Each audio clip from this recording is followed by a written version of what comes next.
शहादा तळोदा विधानसभा मतदारसंघाचे आमदार राजेश पाडवी यांनी सहकुटुंब प्रयागराज येथे कुंभमेळ्यात स्नायी स्नान केले व नंतर अयोध्या येथे मतदारसंघातील जनता व आदिवासी बांधवांच्या उद्धारासाठी प्रभू श्रीरामचरणी प्रार्थना केली। भाजपाचे आमदार यांनी प्रयागराज येथे सुरू असलेल्या कुंभमेळ्यात सहकुटुंब श्रद्धेची डुबकी मारली।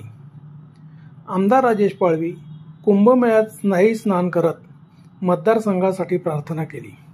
त्यासोबतच अयोध्या येथील श्रीराम यांच्या मंदिरात जाऊन मतदारसंघात समस्या लवकरात लवकर सुटाव्यात, विकास कामांना गती मिळावी, त्यासोबतच आदिवासी बांधवांच्या उद्धारासाठी त्यांनी श्रीरामचरणी प्रार्थना केली।